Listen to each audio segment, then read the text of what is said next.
बच्चों and welcome to our channel Mukesh Kashyap. My name is Vaishali और हमारा चैप्टर चल रहा था ठोस अवस्था, जिसका पार्ट 1 हम क्लियर कर चुके हैं, जिसमें हमने क्या क्या पढ़ा था। ठोसों का थोड़ा सा परिचय पढ़ा था, उनकी विशेषताओं के बारे में पढ़ा था और उसके प्रकार पढ़े थे जो थे क्रिस्टलीय और अक्रिस्टलीय ठोस। तो बच्चों आज हमें क्या पढ़ना है, मैंने आपको बताया था कि अक्रिस्टलीय ठोस से में हमारा कोई लेना देना नहीं है। इस चैप्टर में हमें जो कुछ पढ़ना है वो किसके बारे में पढ़ना है, क्रिस्टलीय ठोसों के बारे में पढ़ना है। तो क्रिस्टलीय ठोसों को हमने 4 प्रकार से बांटा है। ठीक है, क्रिस्टलीय ठोस 4 प्रकार के होते हैं। पहले कौन से होते हैं, आणविक ठोस यानी मॉलिक्यूलर सॉलिड्स। दूसरे कौन से होते हैं, सहसंयोजक ठोस यानी कोवैलेंट सॉलिड्स। और तीसरे कौन से होते हैं, आयनिक ठोस यानी आयनिक सॉलिड्स।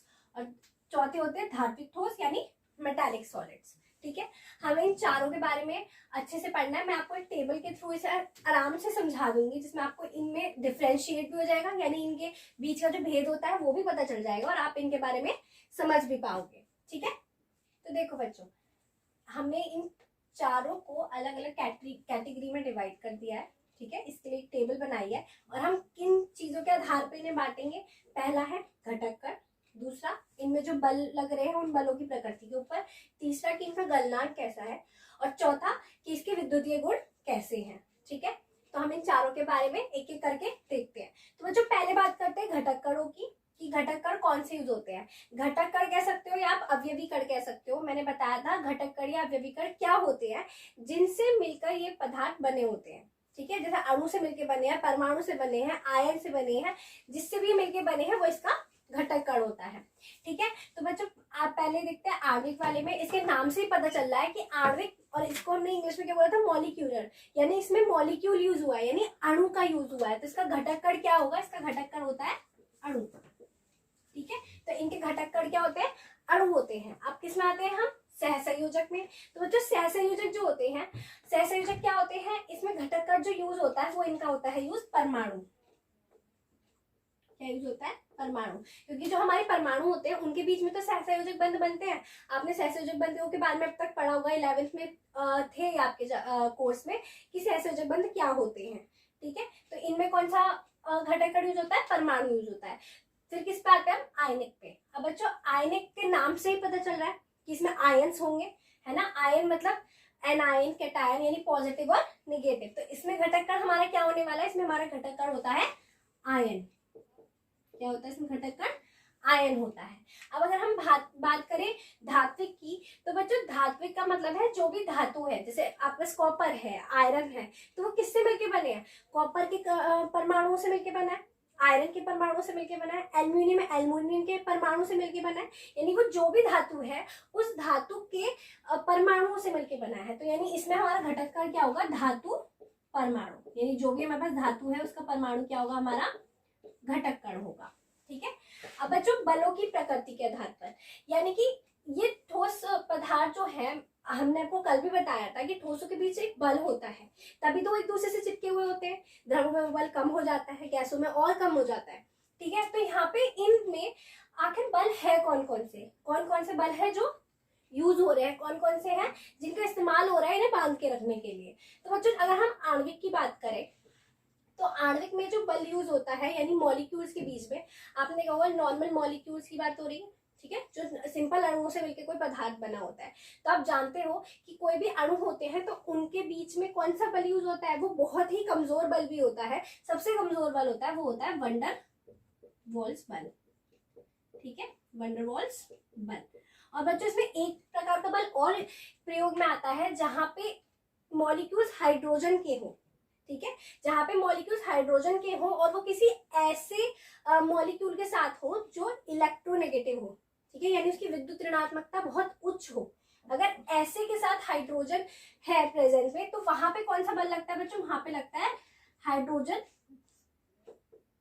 बंध। ठीक है, वहां हाइड्रोजन बंधों के कारण क्या लगता है, बल लगता है, यानी हाइड्रोजन बंध वाला बल यूज होता है उसमें, हाइड्रोजन का फोर्स यूज होता है उसमें। ठीक है, तो यहाँ पे 2 टाइप के यूज होता है, वंडर वॉल्स और हाइड्रोजन बंध के लिए। अब बच्चों बात आती है सहसंयोजक की। तो जो सहसंयोजक होते हैं, सहसंयोजक बंध बनाते हैं, तो यानी उनमें कौन सा बल लग रहा है, उनमें उन बंधों की वजह से बल लग रहा है। जो बल है वो उन बंधों के कारण है। वो जो बंध है सहसंयोजक, उन्होंने क्या कर रखा है, ठोसों को पकड़ रखा है। तो यहाँ पे कौन सा है, यहाँ पे हमारे पास सहसंयोजक बंध है, सहसंयोजक अब बच्चों यहाँ पे देखिए आयनिक में क्या होता है, या तो प्लस होता है या माइनस होता है, ठीक है, और उन दोनों के बीच में ही बल लग रहा होता है, प्लस माइनस में एक दूसरे को अट्रैक्ट कर रहे होते हैं, वो वाला बल उसमें लग रहा होता है। तो उस बल को हम क्या बोलते हैं, उस बल को हम बोलते हैं वैद्युत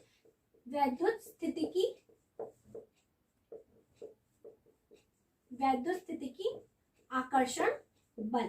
यानी जो प्लस और माइनस के बीच में लगता है वो कौन सा बल होता है, वैद्युत स्थितिकी आकर्षण बल, यानी इलेक्ट्रोस्टैटिक अट्रैक्शन फोर्स, ठीक है। आपने इसका नाम में भी इंग्लिश में सुना हो, इलेक्ट्रोस्टैटिक फोर्स लगता है किसमें, आयनों के बीच में, यानी प्लस और माइनस के बीच में कौन सा बल यूज होता है, वैद्युत स्थितिकी आकर्षण बल यूज होता है, ठीक है बच्चों।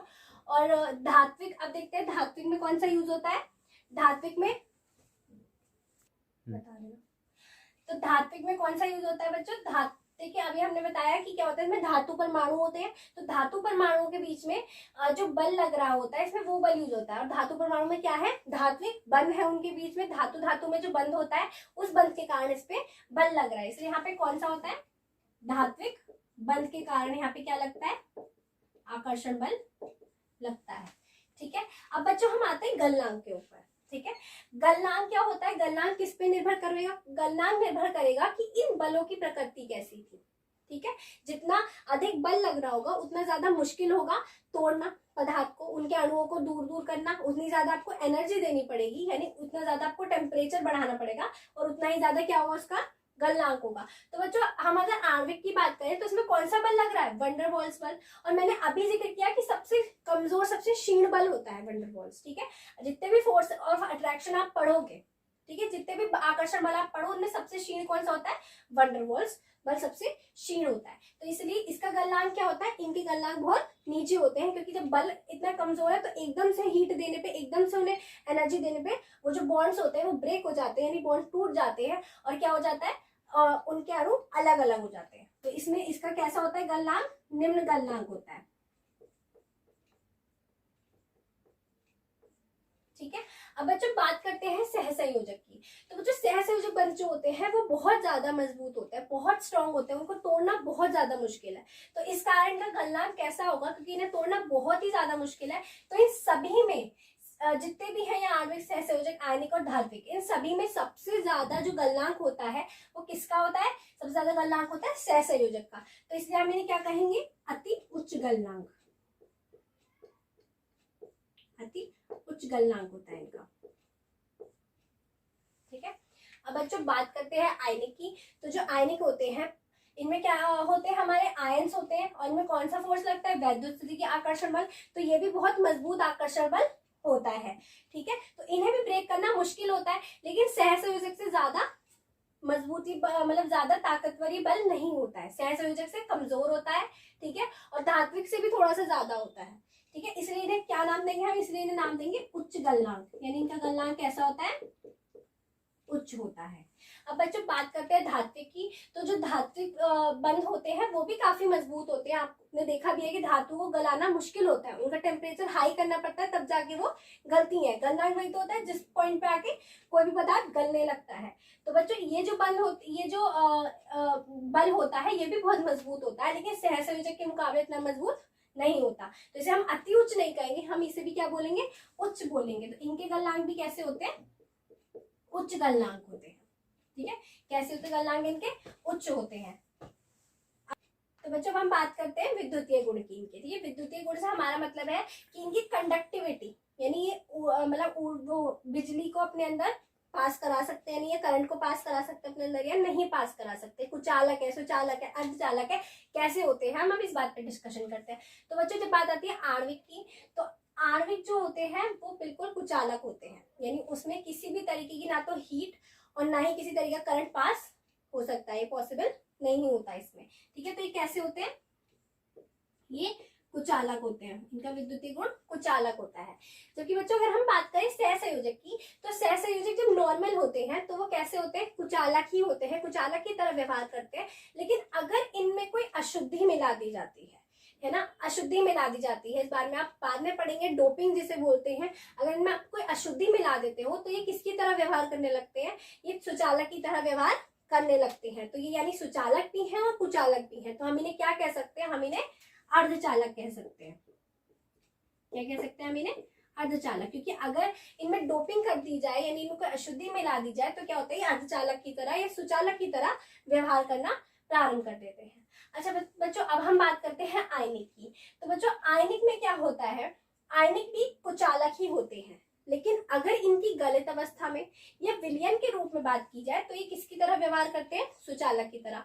जैसे आपने देखा होगा NaCl होता है, सोडियम क्लोराइड, तो नमक है ये। अगर नमक आप नॉर्मल स्टेट में लोगे तो वो एक कुचालक है, लेकिन अगर आप नमक का विलयन लेते हो तो क्या होता है, वो सुचालक की तरह व्यवहार करता है, क्योंकि नमक के विलयन में क्या हो सकता है, करंट पास हो सकती है। ठीक है, तो यानी क्या होते हैं, ये वैसे तो कुचालक होते हैं, लेकिन अगर इनको गलित अवस्था में यानी मेल्टेड लिया जाए, इनको पिघला हुआ लिया जाए या फिर इनका विलयन बनाया जाए तो ये कैसे हो जाते हैं, ये सुचालक की तरह व्यवहार करते हैं। तो हम इसमें क्या लिखेंगे, कुचालक होते हैं परंतु गलित अवस्था में क्या होते हैं, सुचालक होते हैं। ठीक है, गलित अवस्था में सुचालक की तरह व्यवहार करते हैं। अब बच्चों हम बात करते हैं धात्विक की। धात्विक के बारे में आप सभी जानते होंगे कि जो धातु होती है वो बहुत अच्छी कंडक्टर होती है, यानी उनमें से क्या होता है, बहुत अच्छे से हीट भी ट्रांसमिट हो सकती है और करंट भी ट्रांसमिट हो सकती है, यानी हीट को भी गुजारा जा सकता है और साथ ही साथ किसको, करंट को भी उनमें से गुजारा जा सकता है। तो ये किस तरीके के होते हैं, ये सुचालक होते हैं। कैसे होते हैं, ये सुचालक होते हैं। तो बच्चों, इन चारों को हमने क्या किया है, इन कैटेगरीज के आधार पे हमने इनके बारे में आपको बताया है। जो आप नोट्स लेंगे उनमें ये टेबल के फॉर्म में भी होंगे और आपको थ्योरेटिकल फॉर्म में भी मिलेंगे, जो आपको हम नोट्स प्रोवाइड कराए जाएंगे। ठीक है, देखो बच्चों, अब हम इनके थोड़े से एग्जाम्पल की बात कर लेते हैं। एक एक एग्जाम्पल आपको दे देते हैं, एक या दो। तो बच्चों, इसका क्या एग्जाम्पल हो सकता है, आणविक का H2Cl2, यानी क्या है, जो मॉलिक्यूल्स है, अणु है, जैसे हाइड्रोजन का अणु और हाइड्रोजन का अणु, इनके बीच में जो बंध है ये कौन सा है, आणविक है, यानी कैसा ठोस है, आणविक ठोस होता है। इसके अलावा HF। ठीक है, अभी मैंने इसमें बात भी की थी कि इसमें हाइड्रोजन बंध अगर उपस्थित होंगे, अगर हाइड्रोजन किसी बहुत ज्यादा विद्युत ऋणात्मक तत्व के साथ प्रेजेंट होगा तो वहाँ हाइड्रोजन बंध भी होते हैं इनमें। तो क्या और एग्जाम्पल हो सकता है इसका, HF एग्जाम्पल हो सकता है। अच्छा बच्चों, सहसंयोजक की अगर हम बात करें, सहसंयोजक होते हैं बोरॉन, कार्बन और इसके अलावा एल्यूमिनियम, और भी आगे और बहुत सारे एलिमेंट्स हैं जो होते हैं, और ये क्या होता है, अधातु ही होते हैं। और इनमें क्या होता है बच्चों, अगर आप डोपिंग कर देते हो यानी कोई और अशुद्धि इनके अंदर मिला देते हो तो ये कैसे हो जाते हैं, अर्धचालक की तरह व्यवहार करने लगते हैं। इसके बारे में आप बहुत डीपली आगे भी इसी चैप्टर में भी थोड़ा सा पढ़ोगे और बाकी आपके फिजिक्स में बहुत ज्यादा है इसके बारे में। ठीक है, अब बच्चों अगला कौन सा है हमारा, आयनिक। आयनिक के बारे में मैंने आपको अभी बताया था, जैसे NaCl, आप AgCl ले सकते हो। कैसे होते हैं इनमें, Na पॉजिटिव और Cl नेगेटिव इस फॉर्म में होते हैं। तो कैसे होते हैं, आयनिक ठोस होते हैं। और बच्चों धात्विक के बारे में आप जानते हो, जैसे कॉपर, आयरन, जिंक, इसमें जिंक हो गया, और कोबाल्ट, कोई भी मेटल आप इसमें ले सकते हो इसके एग्जाम्पल के तौर पे। ये कैसे होते हैं, ये मेटालिक फॉर्म में होते हैं। ठीक है, देखो बच्चों, अब हम अपने अगले टॉपिक की तरफ पढ़ते हैं, जो है हमारा क्रिस्टल जालक यानी क्रिस्टल लैटिस। अभी तक बच्चों जो हम पढ़े थे वो इस चैप्टर में बहुत बेसिक्स में था। अब जो मेन चीज शुरू होने वाली है वो हमारी यहाँ से शुरू होगी, क्योंकि इसके बाद जो टॉपिक आएगा यूनिट सेल, वो हमारा बहुत यूजफुल होगा न्यूमेरिकल्स को करने के लिए। तो देखो बच्चों, समझ लेते हैं कि क्रिस्टल जालक होते क्या है। ठीक है, तो क्रिस्टल जालक क्या होता है,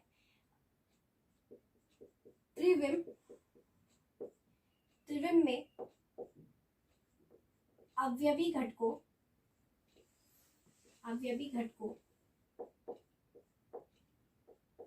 का व्यवस्थित क्रम।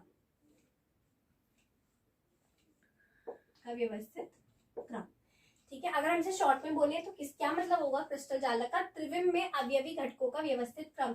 त्रिविम में मतलब बच्चों, त्रिविम आप नहीं समझो, लेकिन 3D आपको समझ में आता होगा। ठीक है, 3D मतलब x डायरेक्शन में भी, y डायरेक्शन में भी और z डायरेक्शन में भी, यानी तीनों डायरेक्शंस में जो अवयवी घटक होते हैं, अवयवी घटक जिनसे मिलके कोई भी पदार्थ बना है, कोई क्रिस्टल बना है, जो कुछ जिससे भी वो इकाई जिससे मिलके वो बन रहा है। ठीक है, अवयवी घटकों का व्यवस्थित क्रम मतलब बिल्कुल एक परफेक्ट ऑर्डर, क्योंकि आपको बताया था कि क्रिस्टलीय और अक्रिस्टलीय ठोसों में फर्क ही क्या होता है, यही होता है कि क्रिस्टलीय ठोस जो होता है वो व्यवस्थित होते हैं, जबकि अक्रिस्टलीय क्या होते हैं, वो अव्यवस्थित होते हैं, व्यवस्थित नहीं होते। और हमें किसके बारे में पढ़े सब कुछ? क्रिस्टल के बारे में। तो यानी क्रिस्टल कैसे होंगे? व्यवस्थित क्रम में होते हैं। ठीक है, मैं आपको एक एग्जाम्पल देके बताती हूँ। अच्छा बच्चों, ये ना जालक बिंदु है। ठीक है, जालक बिंदु मैंने आपको बताया था कि जालक बिंदु है और इसके चारों ओर क्या होता है? एक हम परमाणु या कण, जो भी अवयव घटक है, हमने ये वो लिया हुआ होता है। तो अगर मैं यहाँ पे डॉट लगा रही हूँ तो इसका मतलब ये है कि पूरा कण ही मौजूद है, यहाँ पूरा परमाणु, पूरा अणु मौजूद है, लेकिन क्या है, बस हम इसे डॉट से दिखा रहे हैं, क्योंकि हर जगह हम इतने बड़े बड़े बना के इसे नहीं समझा सकते। तो ये भी अगर मैं बनाए तो इसका मतलब है कि यहाँ पे पूरा परमाणु प्रेजेंट है। ठीक है, अब एक व्यवस्थित क्रम कर देते हैं इसका। तो यहाँ पे इसके नीचे आएगा, फिर ये इसके नीचे, ये इसके नीचे, ये बीच में। आप इस वाले के नीचे लगा देते हैं ना, पहले वालों के।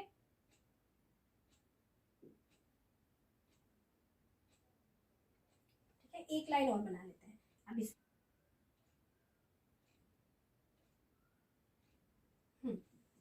तो देखो बच्चों, ये जो जितने भी अवयव है इन्हें क्या लगाया मैंने? एक व्यवस्थित क्रम में लगाया, और ये हर डायरेक्शन में होंगे।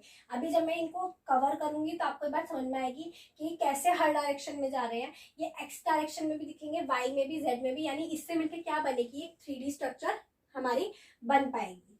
ठीक है, तो क्या होता है क्रिस्टलीय जालक? क्या होता है जिसमें हम एक्स वाई जेड तीनों अक्षों में क्या करते हैं?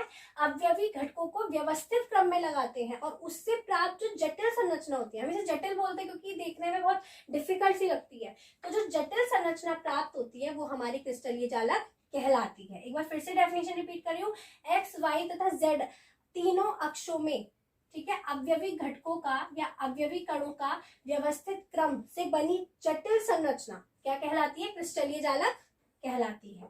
ठीक है, इतनी बात समझ में आई? ये एक क्रिस्टलीय जालक है। अभी इसको मैं और सही से ड्रॉ करूंगी तो आपको समझ में आ जाएगा कि मैंने किस तरीके से बनाया हुआ है। ठीक है, देखो बच्चों, अब हमारा जो अगला टॉपिक है वो है एकक कोशिका, और वो क्रिस्टलीय जालक से बिल्कुल जुड़ा हुआ है, बिल्कुल कनेक्टेड है, और इसी से आपको क्रिस्टल जालक भी बिल्कुल अच्छे से समझ में आ जाएगा, और क्या होगा, एकक कोशिका भी आप अच्छे से समझ जाओगे। तो बच्चों देखो, क्रिस्टल जालक में बताया था क्या होता है, एक्स वाई जेड तीनों अक्षों में जो अवयवी कण होते हैं उनका व्यवस्थित क्रम क्रिस्टल जालक होता है। ठीक है, एकक कोशिका क्या होती है? एकक कोशिका होती है संपूर्ण क्रिस्टल जालक, यानी जो ये पूरा क्रिस्टल जालक है इसकी वह छोटी से छोटी इकाई, यानी सबसे छोटी यूनिट, वो सबसे छोटी यूनिट जिसे आप बार बार अगर रिपीट करो, यानी बार बार उसे दोहराओ, तो क्या बन जाता है? पूरे क्रिस्टल का निर्माण हो जाता है। यानी क्रिस्टल के बनने की सबसे छोटी इकाई को हम क्या कहते हैं? एकक कोशिका कहते हैं। ठीक है, जिसे हम सभी दिशाओं में अगर बार बार दोहराएंगे तो हमारा पूरा क्रिस्टल बन पाएगा। ठीक है, जैसे कि जो हमारे सेल्स होते हैं, ठीक है, कोशिकाएं होती हैं, वो क्या होती है? सबसे छोटी इकाई होती है हमारे शरीर के निर्माण की, ऊतकों के निर्माण की, है ना, वो सबसे छोटी इकाई है। तो इसी तरह अगर कोई क्रिस्टल आप बना रहे हो तो उसकी जो सबसे छोटी इकाई होगी उसके बनने की, उसे आप क्या बोलोगे? एकक कोशिका बोलोगे। अब देखो बच्चों, इसमें मैं आपको एक यूनिट सेल बनाकर दिखाती हूँ। पहले इसको इससे कनेक्ट करते हैं।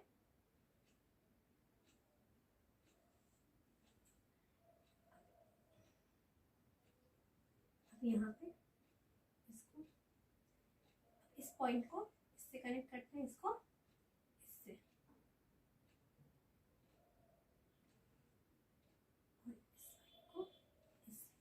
देखो एक ये छोटी सी सेल बनी। अब इसे आप आगे बढ़ाओ, कहते हैं ये यहाँ और यहाँ, फिर अगला यहाँ, यहाँ और यहाँ। अब इसे कनेक्ट कर देते हैं। तो आप देख पा रहे हो, पहले एक यूनिट सेल ये बना, फिर इसी से एक यूनिट सेल हमने और बनाया, और ऐसे आप इसे आगे बढ़ाते जाओगे तो क्या होता जाएगा? ये एक पूरा क्या बन जाएगा? क्रिस्टल बन जाएगा। इसका आपने लाइव एग्जांपल देखा भी है, जो क्यूब होता है जिसे आप खेलते हैं, कलर्स मैच करने होते हैं, आपने देखा उसमें छोटे छोटे क्यूब्स होते हैं और उनसे मिलके वो पूरा एक क्यूब बना होता है। तो जो छोटे छोटे क्यूब है आप समझो वो क्या है? वहां पे यूनिट सेल है, और जो पूरा उससे मिलके बना है वो क्या है? पूरा क्रिस्टल है। ठीक है, तो क्रिस्टल जालक और एकक कोशिका सबको समझ में आ गई होगी क्या होती है, क्योंकि हमने देखिए यूनिट सेल के ऊपर क्या बताया था, एकक कोशिका का मैंने बताया था कि संपूर्ण क्रिस्टल जालक में वह छोटी इकाई, ये पूरा क्रिस्टल जालक है, इसमें वो सबसे छोटी इकाई जिसे सभी दिशाओं में बार बार दोहराने पे, यानी आपने एक बार बनाई, फिर एक और बार बनाई, फिर आप एक और बार बनाओ, ये सभी दिशाओं में दोहरा रहे हो आप, देखो एक्स में भी, ये एक्स में भी जा रही है, वाई में भी जा रही है, जेड में भी जा रही है। तो हर डायरेक्शन में आप इसे क्या कर रहे हो, बार बार दोहराने पर क्या बनती है, जो क्रिस्टल जालक बनता है वो क्या होती है, हमारी एक कोशिका होती है, यानी यूनिट सेल होती है, जिससे मिलकर वो क्रिस्टल जालक पूरा बनता है, या बार बार से दोहराने से आप उसे बना पाते हो पूरा। तो होप आपको एकक कोशिका और क्रिस्टल जालक अच्छे से समझ में आ गया होगा। बच्चों एकक कोशिका के आगे और इसके कुछ पार्ट्स हैं जिनके बारे में हमें पढ़ना है, वो बहुत इंपॉर्टेंट है, क्योंकि वहां से आपके न्यूमेरिकल पोर्शन आता है, यानी आपके न्यूमेरिकल्स का काम वहां से निकलने वाला है। तो उनको बहुत अच्छे से हमें समझना होगा, तो इसलिए उसके लिए हम एक अलग वीडियो बनाएंगे उसके ऊपर। अभी तक के लिए बस इतना ही। अगर आपको वीडियो पसंद आया और ये वीडियोस पसंद आ रहे हैं तो बच्चों प्लीज लाइक करो, शेयर करो और सब्सक्राइब करो चैनल को, और कमेंट सेक्शन में कमेंट करके बताओ अगर आपको कुछ भी दिक्कत लग रही है, कुछ समझ में नहीं आ रहा, आप हमें कोई सजेशन देना चाहते हो, ठीक है। और हमें ऐसे सपोर्ट करते रहो, क्योंकि आप सपोर्ट करते रहोगे तो हमारा चैनल भी चलता रहेगा और हम आपके लिए ऐसी और भी वीडियोस लाते रहेंगे। तो thanks for watching and have a nice day.